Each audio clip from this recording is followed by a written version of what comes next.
आप लोग सोच रहे होंगे कि निदा इस वक्त रेलवे स्टेशन पर आखिर कर क्या रही है। अस्सलाम वालेकुम guys, I hope you all are will be well. हम निकल रहे हैं दिल्ली के लिए। बात कुछ ऐसी है कि भाई को जाना था एक दिन के लिए दिल्ली किसी काम से। भाई ने हमसे पूछा और हम फटाफट से रेडी हो गए। अब घूमने फिरने के लिए कौन ही मना कर सकता है, तो हमने कराए जल्दी जल्दी से अपने टिकट और निकल गए स्टेशन के लिए। हमारी ट्रेन 10 बजे की थी, लेकिन हम 8 बजे ही जल्दी जल्दी करके निकल आए, बिकॉज चार बाग के रास्ते में इतना ट्रैफिक होता है, या अल्लाह, वहां तो जाने में 1-2 घंटे लग ही जाते हैं। तो 8 बजे के निकले हुए हम पहुंचे 9:15 पे स्टेशन। और गाइस, कितना भी आपका टिकट कंफर्म हो पहले से हो, लेकिन स्टेशन पे आने के बाद अंदर से अपने आप ही इंसान हाइपर हो जाता है, और अम्मी लोग तो खास तौर पे। लेकिन खैर, हमें हमारी ट्रेन मिल गई, फटाफट से हम ट्रेन में चढ़े। हमारी ये है सीट। हम घर से खाना खा के आए थे, क्योंकि 9-10 बजे हमें जाना था, तो हम खाना खा के आए थे। तो ट्रेन पे चढ़ते ही हमने 5 मिनट के बाद ही अपना बिस्तर लगाया। ऊपर भाई भी लेट गए थे, इधर अम्मी भी सेटिंग कर रही थी।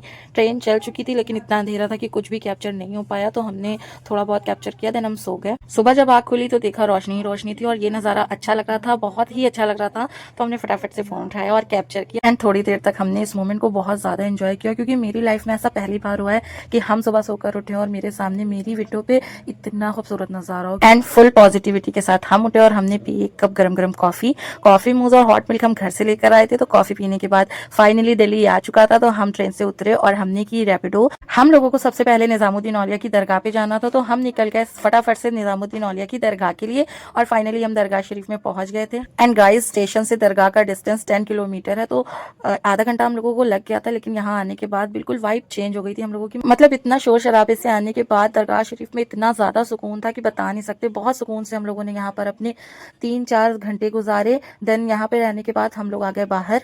एंड दरगाह से बाहर निकल के हमने खाई यहाँ की स्पेशल दम बिरयानी। बिरयानी एवरेज थी, मतलब एक्सपेक्टेशन से तो ज़्यादा ही अच्छी थी। तो बिरयानी खाने के बाद हमने डिसाइड किया कि हमें जाना है इंडिया गेट, तो फटाफट से हमने रैपिडो बुक किया इंडिया गेट के लिए। तो हम आ गए हैं इंडिया गेट, लेकिन ये रॉन्ग साइड है, इस साइड से एंट्री नहीं है, तो हमें दूसरी साइड से एंट्री लेनी पड़ी। देन हमें रास्ते में मिले एक प्यारे प्यारे से स्क्यूरल्स, हमने इन्हें कैप्चर किया, देन हम निकल गए। अब इतनी तेज धूप में हम पहुंचे इंडिया गेट। आप लोग सोच रहे होंगे कि इतनी तेज धूप में इतनी गर्मी में घूमने कौन जाता है यार, लेकिन हम क्या कर सकते हैं, मेरे पास कोई और ऑप्शन भी नहीं था, बिकॉज रात 10 बजे की हमारी ट्रेन थी और हमारे पास यही 4-5 घंटे थे। तो हमने सोचा ठीक है, थोड़ी दिक्कत ही झेल लेंगे, लेकिन एक्सप्लोर कर लेंगे, व्लॉग बनाना है। पर यहाँ लोगों की भीड़ देख के मतलब हमें समझ नहीं आ रहा था। पहले तो हमें लग रहा था कि मतलब इतनी धूप में वहां पर कोई भी नहीं होगा, हम बेवकूफों की तरह इतनी धूप में जा रहे हैं, लेकिन यहाँ पर लोगों की भीड़ लगी हुई थी। मतलब लग ही नहीं रहा था कि यहाँ पे इतनी गर्मी है। खैर, मेरा तो हो गया था गर्मी से बुरा हाल, तो हम लोगों ने जल्दी जल्दी से फोटो वीडियो लिए और हम लोग आ गए बाहर। यार, इतनी गर्मी थी, लेकिन इतनी हिस्टोरिकल प्लेस थी,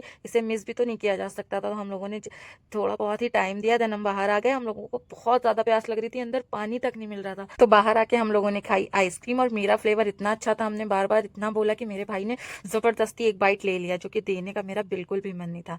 खैर, आइसक्रीम खाते खाते हमारी ऑटो आ चुकी थी, तो हम निकल गए सदर बाजार के लिए। सदर बाजार हमें बिल्कुल नहीं जाना था, लेकिन हमारी अम्मी के आगे कोई बोल सकता है क्या। अम्मी को किसी ने बता दिया कि वहां पर बहुत सस्ता सामान मिलता है, तो बस कर ली अम्मी ने जिद कि हमें सदर बाजार जाना है, वहां से शॉपिंग करनी है।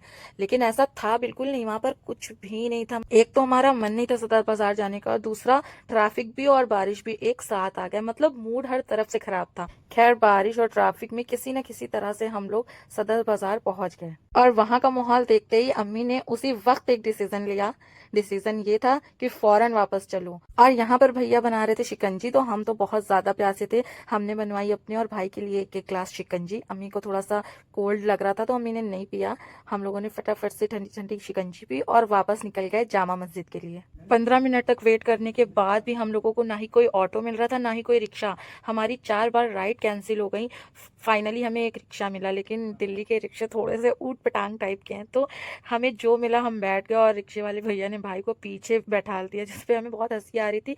मतलब वो इतना ज्यादा मतलब इरिटेट हो रहा था इन सब चीज़ों से, बहुत बुरे रास्ते बोलते ही जा रहा था कि क्यों आ गई सदर बाजार, क्यों आ गई, मना कर रहे थे ये वो, हमको मम्मी को ऐसे बोलता ही जा रहा था। उसके बाद उसको इतनी ट्रैफिक में इतने लोगों के बीच में पीछे लटका के बैठा दिया। खैर, अल्लाह अल्लाह करके हम जामा मस्जिद पहुंच गए, और मतलब अभी तक सबसे ज्यादा खूबसूरत जो लगा वो जामा मस्जिद ही लगी हम लोगों को। बहुत देख कर ही मतलब सुकून मिल गया, लगा कि हाँ, अब अच्छी जगह पे आए हैं। बहुत ज्यादा यहाँ पर अच्छा लग रहा था, इतना क्राउडेड होने के बाद भी मतलब आंखों को सुकून मिल रहा था। तो बिना देर किए हमने जामा मस्जिद के अंदर एंटर किया, और इतनी अच्छी टाइमिंग थी ना हम लोगों की। मतलब हम लोग जब अंदर गए हैं तो असर का वक्त हो रहा था, मतलब असर की अजान बस होने वाली थी, और वहाँ की वाइब बिल्कुल चेंज थी, बहुत सुकून था वहाँ पे। 5 मिनट के बाद वहाँ पर बारिश होने लगी और साथ ही साथ असर की अजान।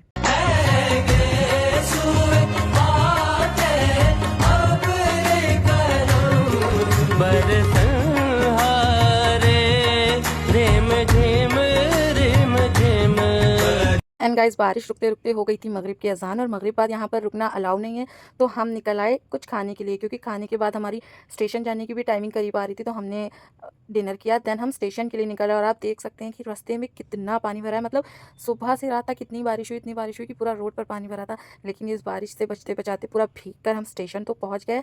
आज का पूरा दिन इतना हैक्टिक था कि आप देख सकते हैं मेरी क्या हालत हो गई थी। मतलब बिल्कुल मेरे 12 बज गए थे चेहरे के। खैर अब तो घर ही जाना था तो कोई टेंशन नहीं थी, ट्रेन हमारी आ चुकी थी, हम फटाफट से ट्रेन पे आ गए। अच्छी चीज़ ये थी कि हम सेम कोच में थे और सीट्स भी हमारी सेम थी, तो हमें सीट के लिए ज़्यादा भाग दौड़ नहीं करनी पड़ी।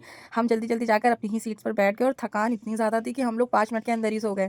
सुबह उठे तो हम लोग लखनऊ पहुंच चुके थे और ये हमारा लखनऊ का व्यू था। उसके बाद हम लोगों ने स्टेशन पे उतर के रिक्शा किया और हम अपने घर आ गए। आज के लिए इतना ही, हम मिलते हैं नेक्स्ट वीडियो में, तब तक के लिए बाय बाय, अल्लाह हाफिज़।